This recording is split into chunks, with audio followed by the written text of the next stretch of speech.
Welcome to Payback with Silas. Every day, a new story, lies, betrayal, payback. Let's begin. I stopped a car thief in the middle of the night. My boss called me a hero. 3 weeks later, he fired me for being too suspicious. I wasn't trying to be a hero. I was just hungry and couldn't sleep. It was 2:13 a.m. when I walked past the parking lot behind the auto shop. I'd been working there for 6 years, Torrance Motorworks, in Flagstaff. Small performance garage, big name clients. You mess with a McLaren there, it's not a poster on the wall, it's in the bay. Anyway, that night I went back to grab a frozen burrito from the staff freezer. That's when I saw someone crouched next to the boss's car, a metallic green 23 Audi RS7. His baby. And this guy? He had a Slim Jim and no hesitation. I don't know what hit me. Instinct, maybe? I charged without thinking. Yelled, "Hey!"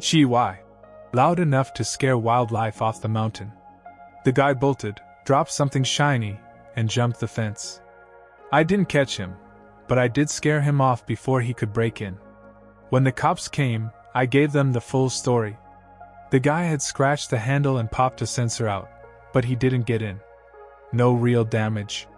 Boss's car was safe. I expected, I don't know, a thanks?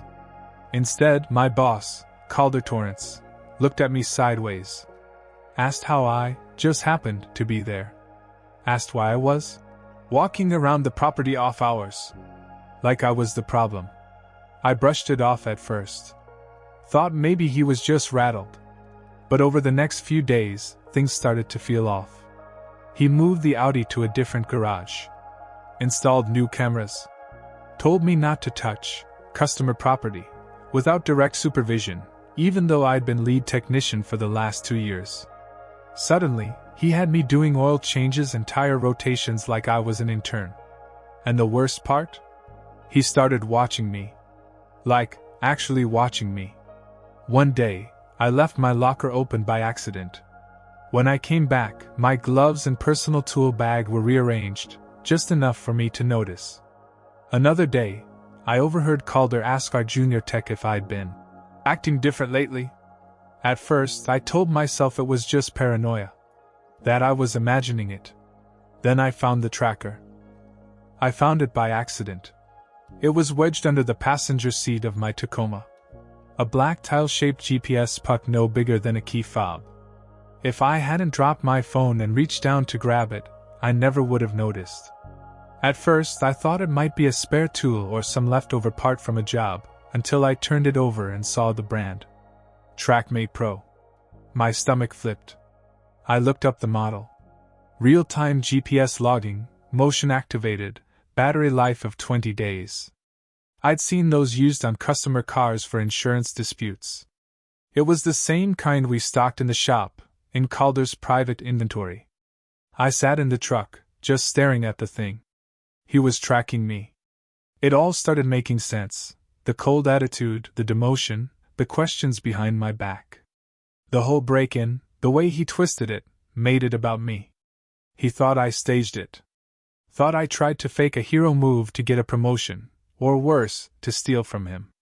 And instead of talking to me like a human being, like someone who had worked weekends and canceled vacations for his shop, he went behind my back like I was a thief. The betrayal sat in my chest like a brick. I knew I had two choices. I could confront him right then, or I could collect proof of what he was doing. I chose the second. I started documenting everything. I took pictures of the tracker. Sent myself time-stamped emails. Screen captured the online model page. I even logged the next 4 nights of camera footage at the shop, every time Calder stayed late. He wasn't working.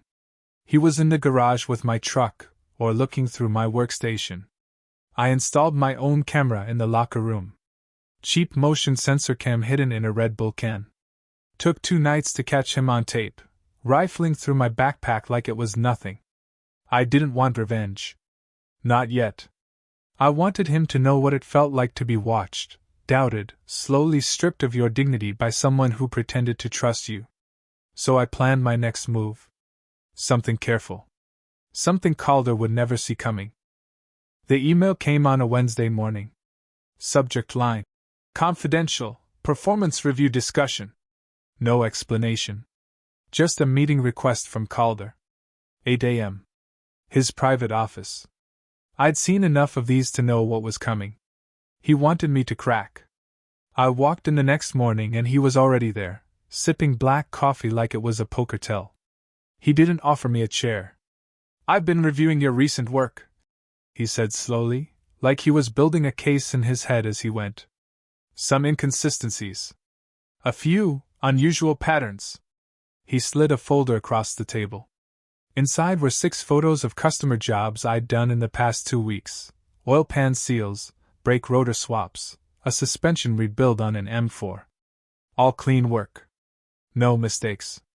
But Calder pointed to each one with surgical precision, pretending there was something wrong. "A torque spec off by 2%, he said at one point. "You tightened this one clockwise instead of counterclockwise, yes?" It was insane. He wasn't asking questions. He was planting doubt. I stayed calm. Told him everything was done by the book. But I could feel it. This wasn't a review. It was a trap. Then came the kicker. He leaned back and said, "I'm going to need you to take a mandatory 48-hour leave while we conduct a full audit of your workstation and repair logs." I blinked. "You're suspending me?" "Not officially," he said. "Just a precaution. I'm sure you understand." I did. I understood exactly what was happening. He didn't just suspect me, he'd already decided. The tracker, the staged audit, the sudden demotion, this was the final step. He was building a file to fire me and make it look like I'd been the problem all along. But what Calder didn't know: I'd already been recording everything. Audio. Video. Emails. And that fake audit? I still had admin access to our diagnostic system, enough to prove he was fabricating inspection data. And I hadn't come to that meeting unarmed. Inside my own folder, tucked beneath a service invoice, was a printed still from the locker room cam, time-stamped, showing Calder, alone, going through my backpack at 11:42 p.m. I didn't show him. Not yet. But I watched his face as I picked up his fake review folder, smiled, and said, "Sure. Take all the time you need. Just be careful with that backpack. Wouldn't want anyone getting the wrong idea." He didn't say a word. But his eyes? They flinched. He knew. I spent my mandatory leave building a digital warhead. Not out of rage. Out of precision. Every recording. Every screenshot. Every altered log file from Calder's fake audit system. The locker room footage. The tracker's make, model, serial number. His text to our junior tech that said, "If he slips up even once, I want it on record. We'll cut him clean." I bundled it all into one cloud folder. Labeled it plainly: Calder Torrance, Internal Misconduct Evidence. Then I wrote one email. Not to HR, they were in Calder's pocket. I sent it to 3 people. The flagship client for Torrance Motorworks, a racing team owner named Ellis Braymore, whose GT3 build we'd been working on for 6 months. The State Department of Automotive Licensing's Ethics Board. And a journalist friend of mine, Melina Sharp, who ran exposés on corrupt shops and bad industry practices. Subject line: Misconduct and data manipulation at Torrance Motorworks. Whistleblower evidence attached. I hit send. And waited. It took 48 hours. On the 3rd morning, I got a call from Ellis Braymore himself. Not his assistant. Him. He said, "I've just reviewed what you sent me. And I don't know whether to be impressed or furious." I asked. "At me?" He said. "At Calder."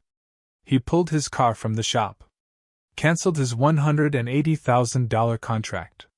Said he'd be issuing a formal complaint. By noon, Melina's blog post was live. Mechanic turned hero, inside the fall of Torrance Motorworks. It spread fast, especially in Arizona car circles. Reddit picked it up. So did Wrench Weekly.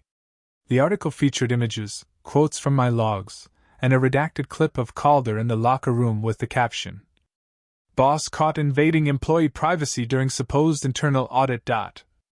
That same day, I got a message from an old supplier.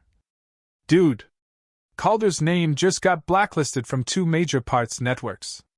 Another wrote, You're a legend. And then, silence. From Calder? Nothing. No response, no legal threat. Just gone.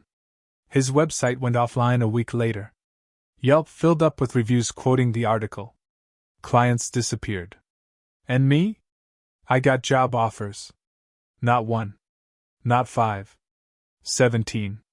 One from a high-end EV conversion company out of Denver. Another from a classic restoration garage in Austin. But I didn't take any of them. Because I was already working on something of my own. 3 months later, I opened the doors to my own shop. Hollis Precision and Performance. Named it after my grandfather, the one who taught me how to change brake pads when I was 12 and told me, Whatever you fix with your hands, fix twice as much with your name. The place wasn't big. 4 bays, 2 lifts, 1 office with no AC. But it was mine. And when I flipped the lights on that first morning, I did it knowing no one would ever go through my locker again. No one would ever make me feel like a threat for doing the right thing. The calls kept coming. Former customers from Torrance Motorworks who said, We saw what you did. We want you to work on our cars now. One guy brought in a totaled Supra just so his money went to the right shop. Even some of the guys I used to work with, who stayed quiet when Calder turned on me, started reaching out. Apologizing. Asking for a spot if I was hiring. I told them, I don't need loyalty when it's easy. I need it when it's uncomfortable. That narrowed the list down fast. And Calder? I heard through the grapevine he tried to pitch a mobile detailing business a few towns over. No one would go near it. His name was poison. A local podcast asked me once if I'd do it all again, knowing what it cost. My answer? In a heartbeat. Because I didn't just stop a car thief that night, I stopped something bigger. I stopped letting people tell me that quiet workers don't matter. That the guy who keeps his head down isn't watching. That good people should just take it when they get used. They shouldn't. Sometimes being quiet doesn't mean you're weak. Sometimes, it just means you're loading the last shell before you fire back.